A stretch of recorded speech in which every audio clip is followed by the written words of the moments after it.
Jaya Radha Madhava Kunja Bihari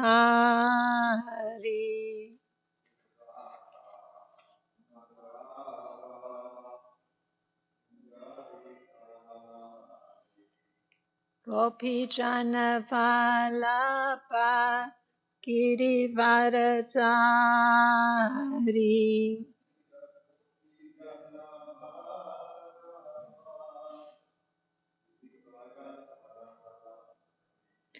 Yasodanandana Prajajana Ranjana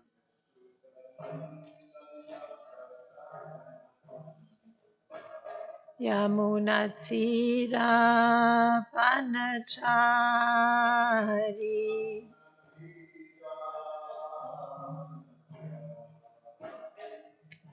Jaya Radha Madhava Kunja Bihari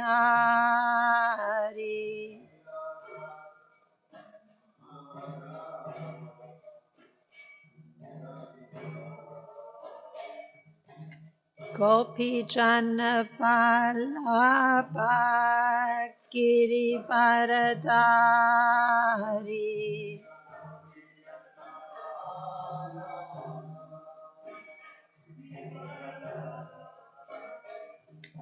Yasodanandana Prajajana Ranjana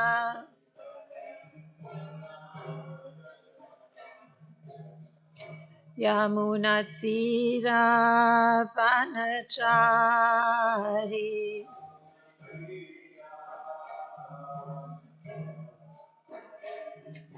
Jaya Radha Madhava Kunja Bihari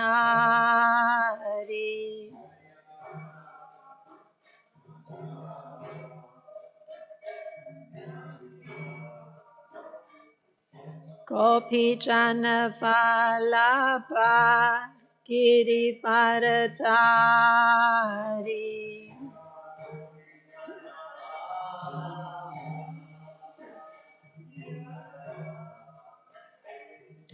Yasodanandana Prajajana Ranjana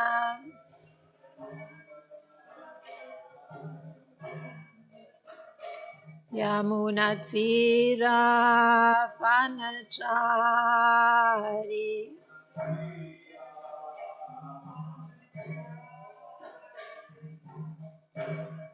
Hare Krishna, Krishna Krishna, Hare Hare, Hare Rama, Rama Rama, Hare Hare.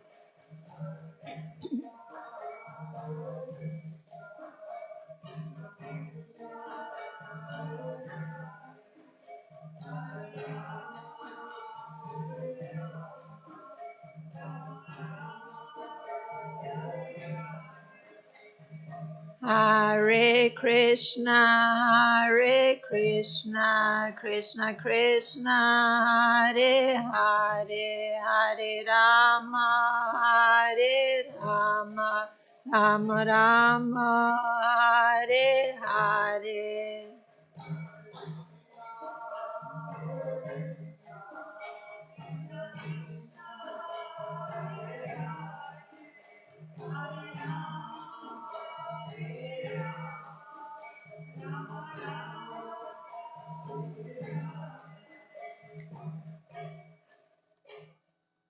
Kishore Kishori ki jai, Jagannath Baladev Subhadra Maharani ki jai, Gonitai ki jai, Srila Prabhupada ki jai.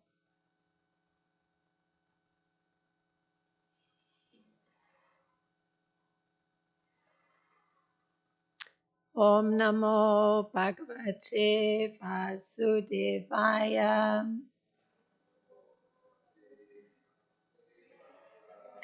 Om Namo Bhagavate Vasudevaya.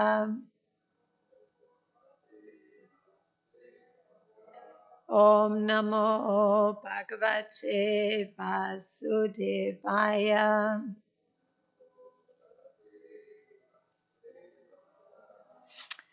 So this morning we're reading several verses. Says chapter 10, text 69. Canto 10, chapter 69, text 19, 20 through 22, and 23. So 19 is the verse we'll be chanting together. Tatonyad avishat geham Krishna patnya sanaradaha Yogeshvera varashyanga Yogamaya vivitsaya Tatonyad avishat geham Krishna patnya sanaradaha Yogeshvere svarasyanga Yogamaya vivitsaya Tatonyadavishat geham Krishna patnya sanarada Yogeshvere svarasyanga Yogamaya vivitsaya. Please chant. Tatonyadavishat geham Krishna patnya sanarada Yogeshvare svarasvanga Yogamaya vivitsaya.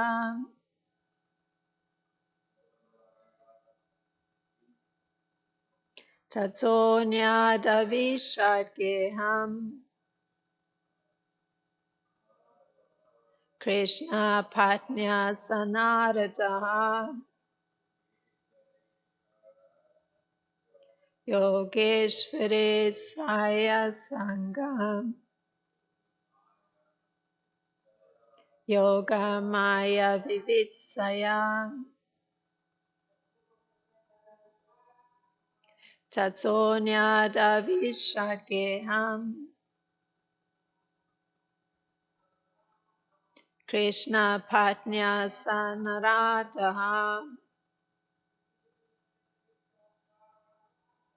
Yogeshvare svarasyanga Yogamaya vivitsaya. Tatonyadavishat geham Krishna patnya sanarada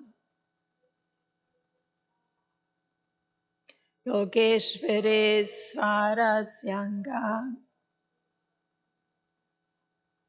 Yogamaya vivitsaya. Thank you very much. The word for word, tatam,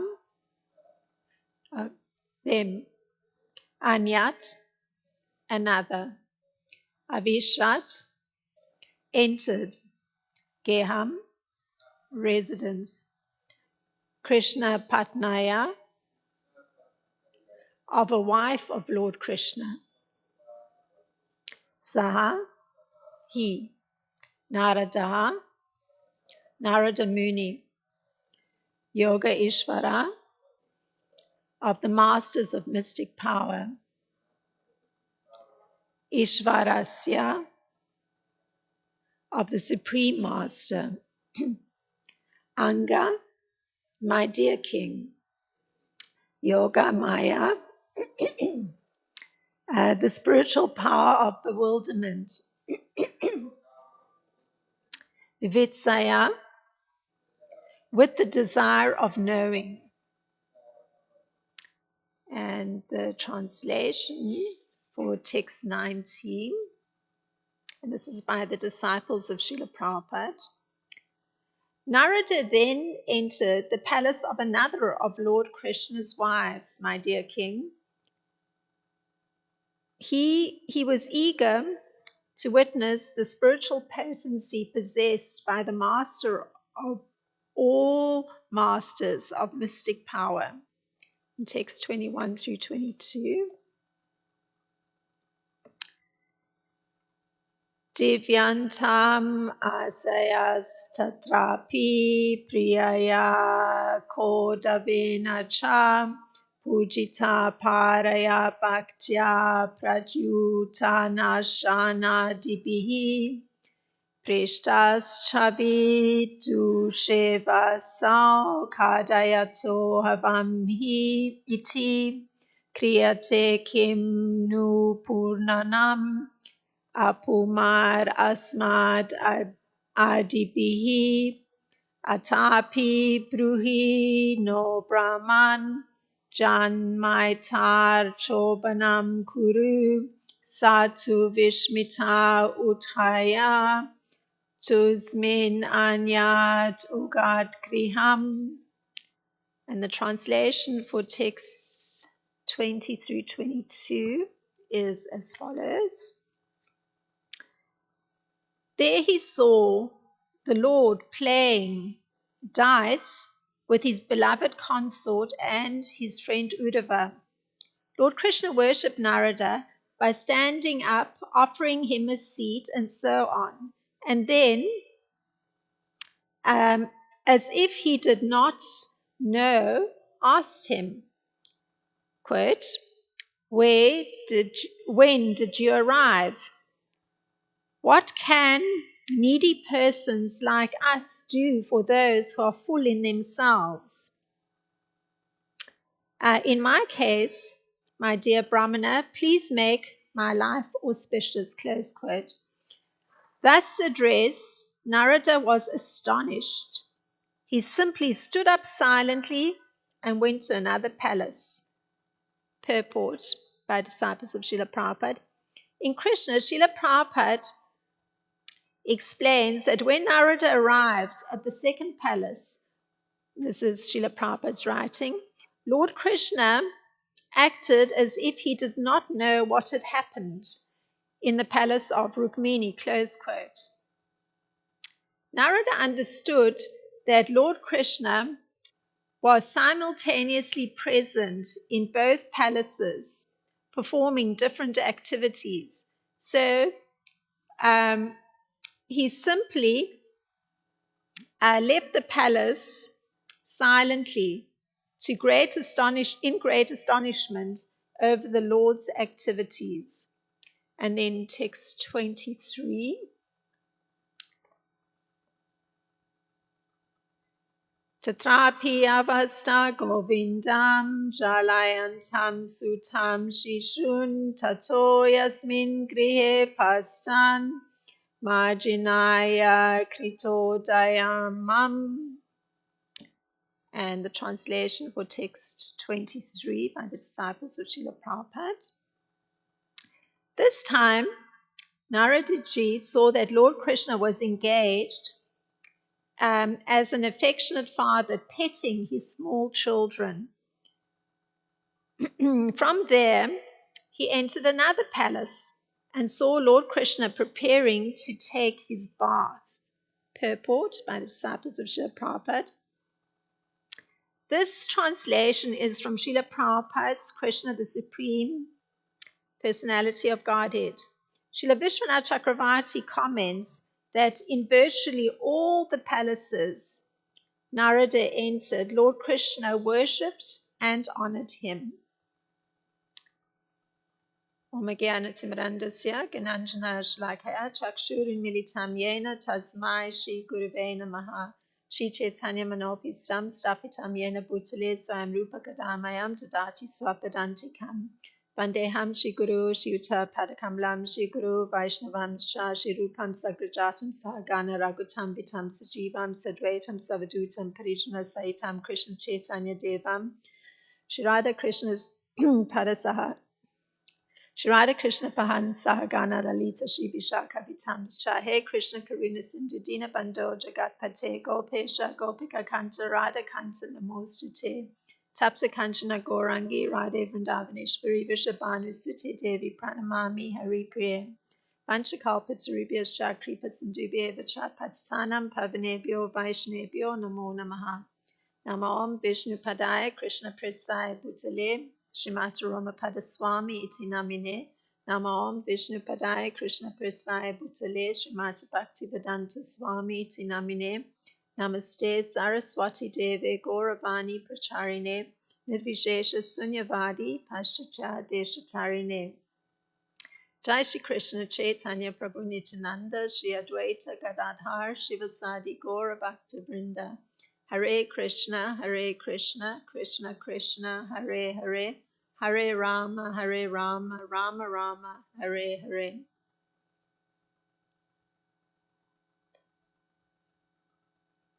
Good morning.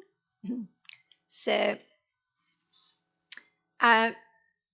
in text 19, the one we read together, one is alerted to Narada Muni's motivation for visiting the different palaces of Lord Krishna. Srila Vishwanath comments that it was, and this is quoting him, with a desire to perceive, and that word that was used, vivitsaya, which is translated as with a desire of knowing. So Srila Vishwanath saying it's with a desire to perceive Krishna's yoga maya. So that's the motivation with which Narada is going to each of these palaces. So, and carrying on, Srila Vishwanath Chakravarti Thakur's commentary is Narada went to another queen's palace. So that's the comment. He's drawing attention to the motivation that Narada Muni has for going into each of the palaces of Krishna and his queens. So Srila Prabhupada writes in a similar way, and this is how Srila Prabhupada puts it. After departing from the palace of Rukmini, Narada went to see further activities of Lord Krishna's internal potency, Yoga Maya. Thus he entered the palace of another queen. So that's from Krishna, the Supreme Personality of Godhead. So we're understanding what's motivating Narada Muni. He's particularly interested in seeing the activities of Krishna's internal potency, Yoga Maya. Now, Srila Prabhupada gives an explanation of Yoga Maya. And this is how he puts it, because we want to understand what it is that's intriguing or causing Narada Muni to feel so intrigued and so motivated. So this is how Srila Prabhupada explains Yoga Maya. Subhadra is Yoga Maya. The spiritual energy is Yoga Maya. And she has 16 different expansions. And out of those 16 expansions, Subhadra is one. The Mahamaya of the material energy is also an expansion of the energy of Yoga Maya.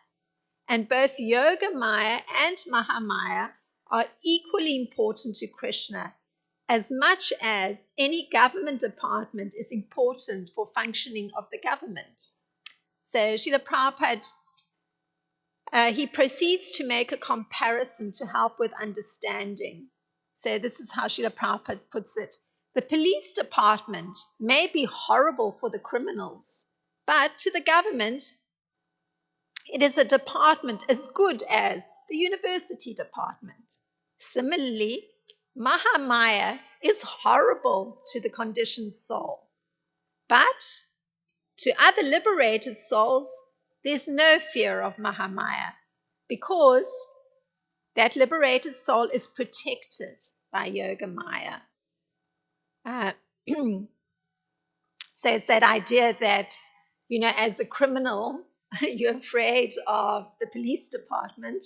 So in a similar way, if you're a conditioned soul, just functioning on the level of the activities of one's mind, then one is actually afraid of Mahamaya. But if you're freed from all those patterns in the mind, then one is under the protection of Yogamaya, Krishna's internal potency. So Narada Muni is concerned with seeing Krishna's internal potency, Yogamaya, at work. So Srila Prabhupada draws attention to a particular statement that Krishna makes in Bhagavad Gita that speaks further on this topic, this differentiation that's there between the conditioned soul and the liberated soul, and how the different expansions or Yogamaya herself are acting. So Krishna puts it this way, and this is Bhagavad Gita. I'm not visible to everyone on account of being curtained by Yogamaya. So Srila Prabhupada has paraphrased it. So it's functioning, Yogamaya is preventing the visibility of Krishna if one is functioning as a soul with all one's conditioning, meaning all one's mental functioning and functioning on that plane. So when a conditioned soul surrenders to Krishna, the Yogamaya winds up the curtain and Krishna is visible to the devotee.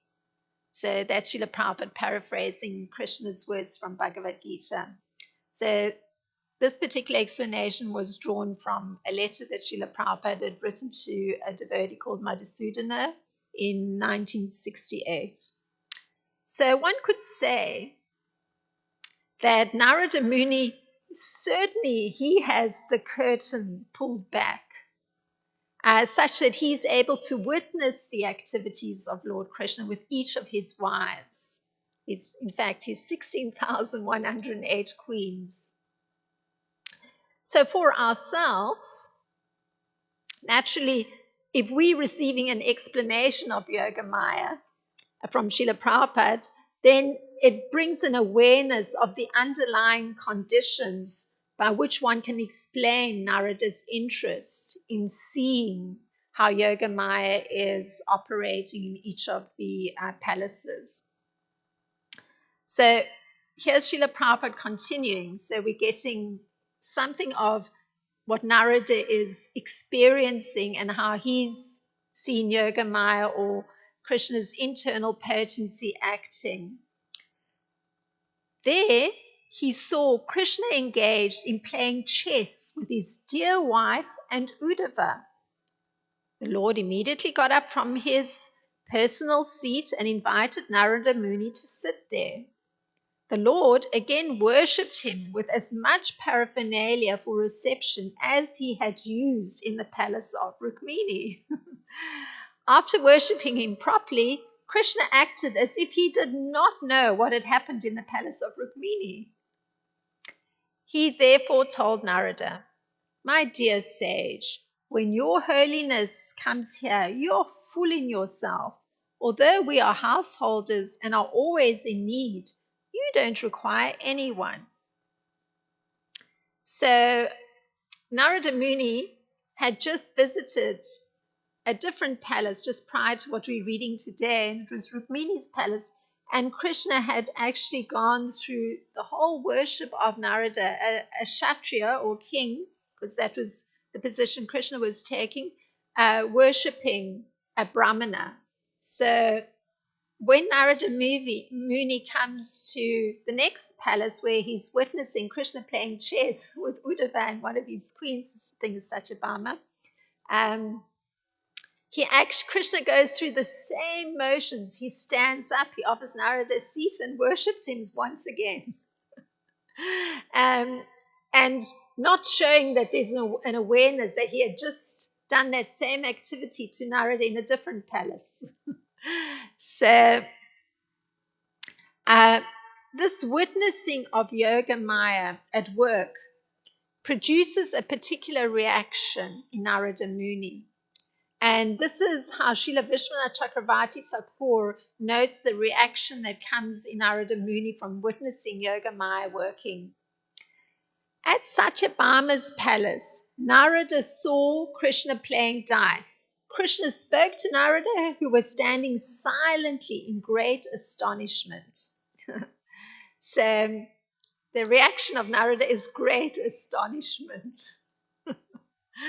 And in a similar way, Srila Jiva Goswami, he writes in Tattva Sandarbha.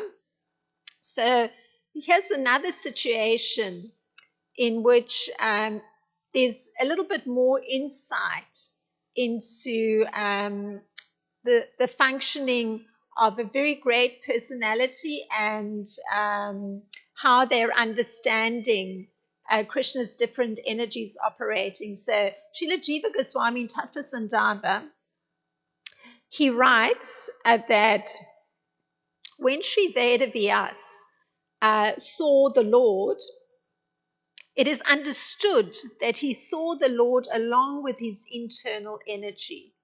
Just as when we say somebody saw the full moon, so this is how Srila Jiva Goswami tries to explain it.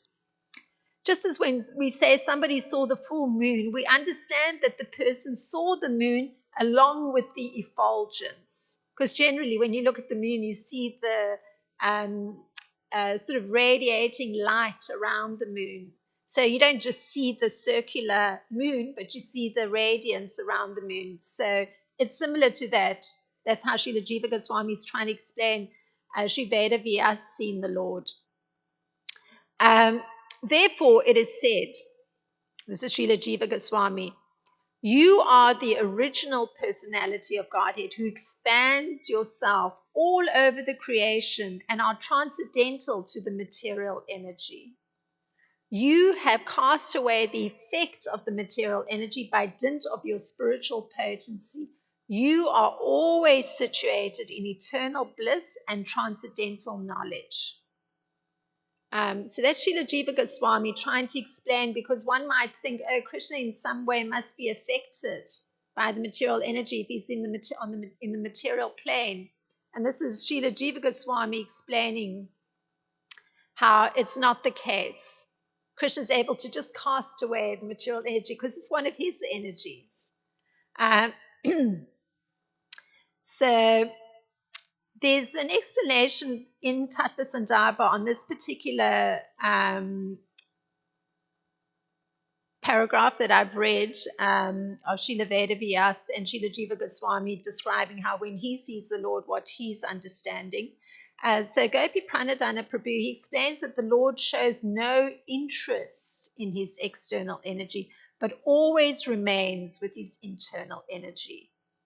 And this particular explanation is given for Srila Vyasa's trance because one can assume that the Lord's internal energy was also present, but the latter isn't mentioned. So it's just that in Srila Jiva Goswami's case, he's drawing attention to the fact that Srila Vyasadeva is aware that Krishna has cast away the material energy. So therefore one can assume he's also understanding that Krishna is functioning with his internal energy. So going back to what Srila Prabhupada, where he paraphrased what Krishna was saying about his own internal energy. In Bhagavad Gita 7.25, I'm going to read actually what Krishna says. Krishna puts it this way: I'm never manifest to the foolish and unintelligent. For them, I'm covered by my internal potency, and therefore they do not know that I am the unborn and infallible. So the Sanskrit for that was Naham Prakasha Sarvasya Yogamaya Samavrita Muditoyam Nabijanati Lokomam Alam Avyayami. Ajam Avyayami. So the fact that Narada is comprehending Krishna's, how he's seeing Krishna, and he's comprehending this internal potency of Krishna, it's we need to take into account something of what Srila Prabhupada explains, and this is how he explains it. When Krishna was present, only a few people could understand him to be the Supreme Personality of Godhead. So that's even with him being present on this earth. And for instance, the Pandavas, naturally, and a few others, but not everyone.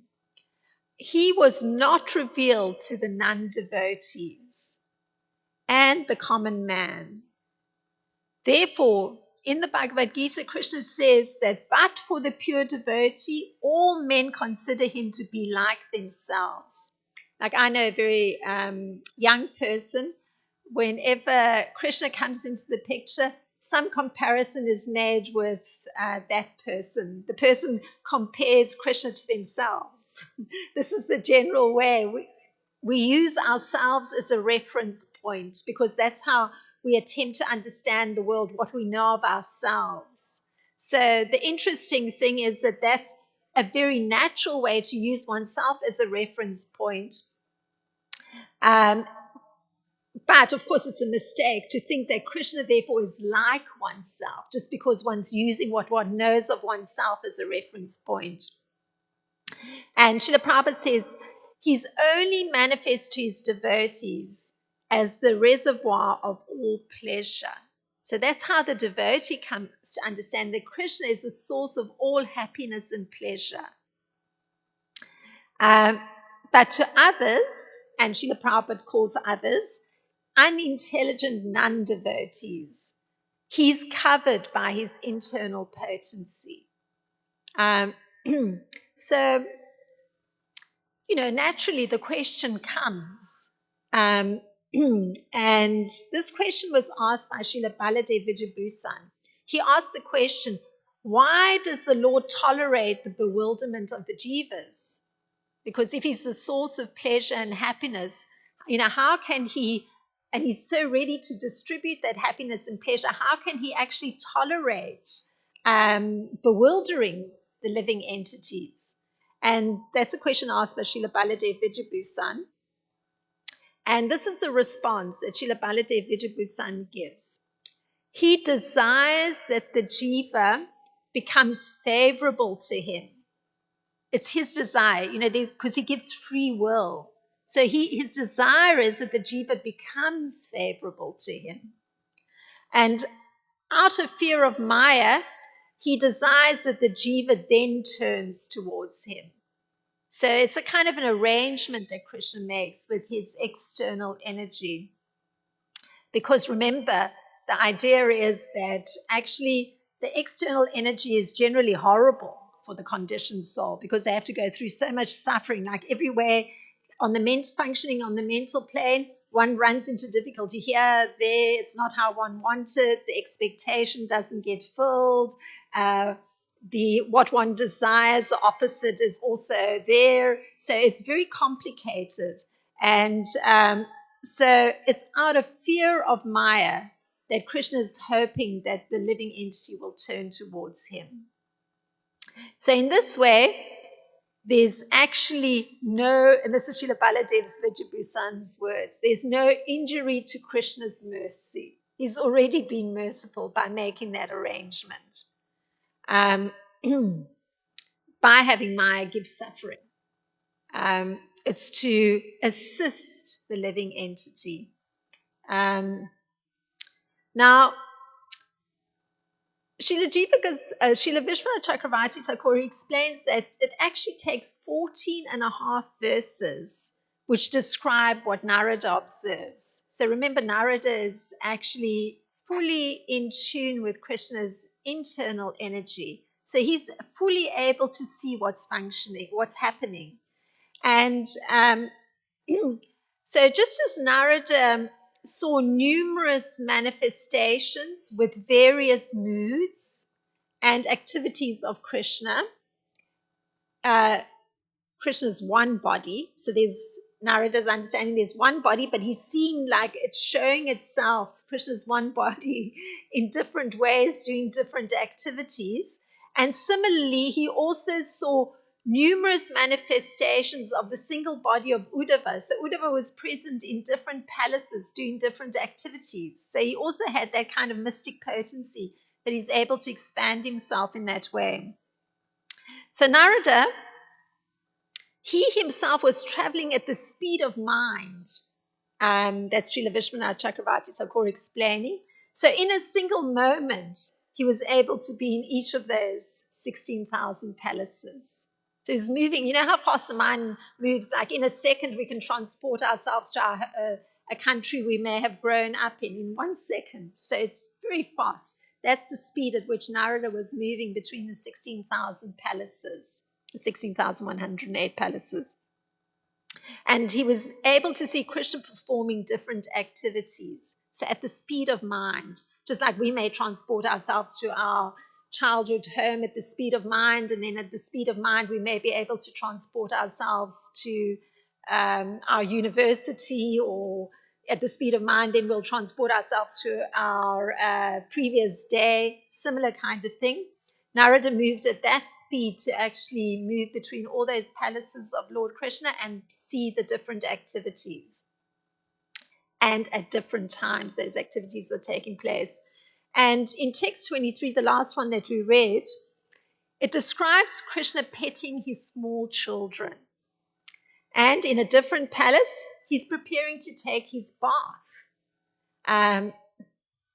So in other words, within a single moment, it's like a very short time span. He's performing these different activities in different places. So, in fact, the breakdown is that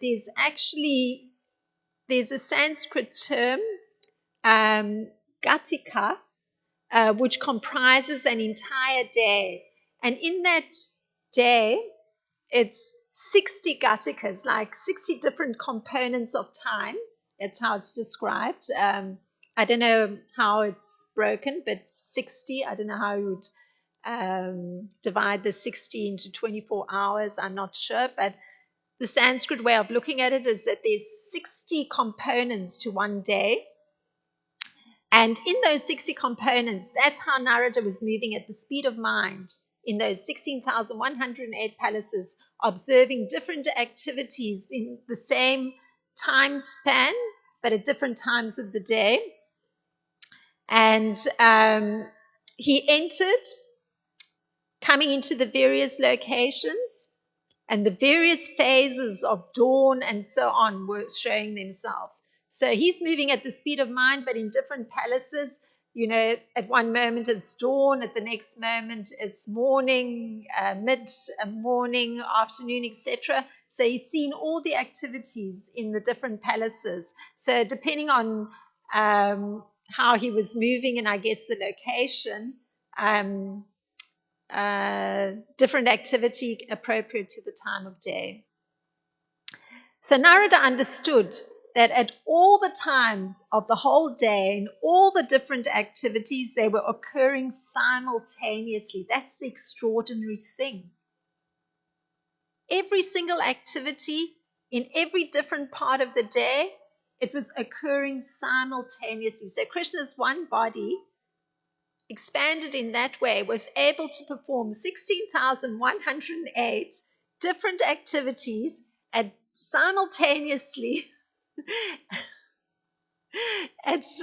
through his moving at the speed of mind. Extraordinary. So in this verse, the 23rd verse, Srila Vishwanath, he notes that there was the term Maijanaya Kritodayamam.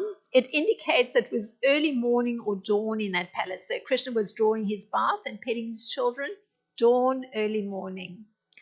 So this is quite contrary to how we as normal conditioned souls, how we understand time. Because for human time is different.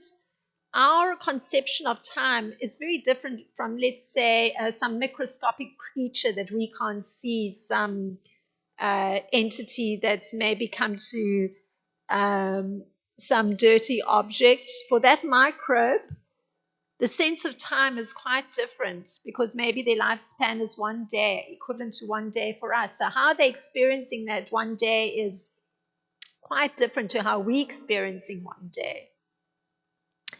And so one can say that for us, time is relative in this world. It's very relative to the body you have.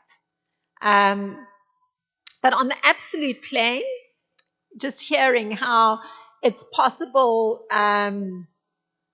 to actually have Krishna performing different activities, 16,108 different activities simultaneously. So quite a different functioning of time. So in trying to make sense of just these the difficulty, the kind of constrained nature and perceptual reality of a conditioned soul, there's a mention in the first canto in the second chapter of Srimad Bhagavatam that just hearing about Krishna from the Vedic literature or hearing from him directly through the Bhagavad Gita, you could say it's a very righteous activity. And for one who hears about Krishna, considering that Lord Krishna is dwelling within one's heart, he's acting as the best, well-wishing friend. And so he comes to purify the devotee who's hearing about him, because just by virtue of the fact that one's wishing to hear about Krishna or hearing directly from him from Bhagavad Gita, Krishna's purifying that devotee. And particularly the person who's constantly engaged in trying to hear about him. So the devotee naturally develops his dormant transcendental knowledge. So then it starts to make sense because already the knowledge is there. Oh, it's perfectly possible for Krishna to be performing all these different activities simultaneously.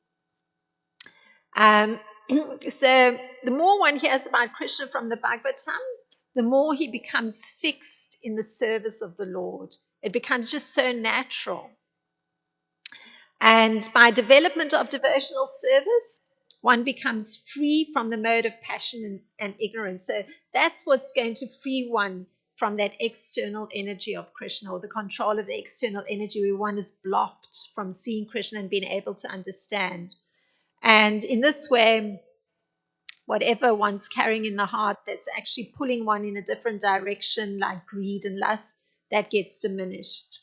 So these were some thoughts on these particular verses, and if there's anything to expand the discussion,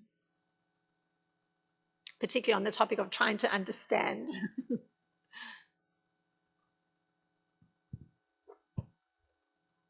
I thought it was very touching, the question and answer that Srila Baladev Vidyabhushan wrote, especially the phrase of Krishna desiring that the conditioned soul becomes favorable to him. Is very touching in one sense. And in one sense also, sometimes we condition souls when we want a connection with someone, we want that someone to become favorable to you. And we're looking for a lot people around ourselves to be favorable, and we become disturbed when someone is negative towards us. And to think that Krishna is sort of having that desire and making all these arrangements is also part of just like Narada Muni, we can think about, that. We can be just standing, just silent there with We don't know what to say, you know. There is a supreme personality of Godhead who is served, like Prabhupada say, by unlimited amounts of goddess of fortune and loving devotees. And then there is wanted each one of us to become favorable to him. And it's very touching. Mm. Oh, thank you for sharing that. Yes, certainly the insight into Lord Krishna's well wishes is uh, extraordinary when one thinks of like, the grand scale in which he's operating. So it's not like to a little group here or a little pocket on the earth here, but it's for everybody that he's equally kind. So it is rather extraordinary because it's actually highly personal. Uh, I mean, he was highly personal with Narada Muni. So in, it didn't matter that Narada Muni understood something of how the internal potency was working.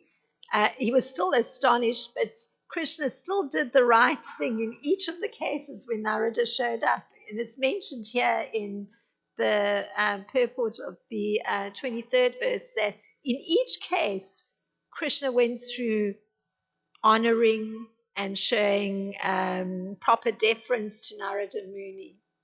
So it didn't matter that he had just done it. The speed of mind a second ago, he did it again. So it's highly personal and just generally very kind. Yeah, in one sense also it's highly intriguing just to witness Krishna just performing just regular activities like sitting, playing chess. You know, I mean, it's like you imagine the personality of Godhead with, the whole cosmic manifestation, and he's like maybe a little busy, something. But playing chess, it's like so casually or doing other things and all this, externally sort of mundane type of activity. So it's very intriguing that all this is, there is the personality of Godhead. So I'm assuming just the description of Srila Narada Muni is just like being stoned, like he just doesn't say anything and just leave for the next thing. Just go. Yeah. Yeah, one would certainly be stunned. One appreciates Narada Muni's astonishment.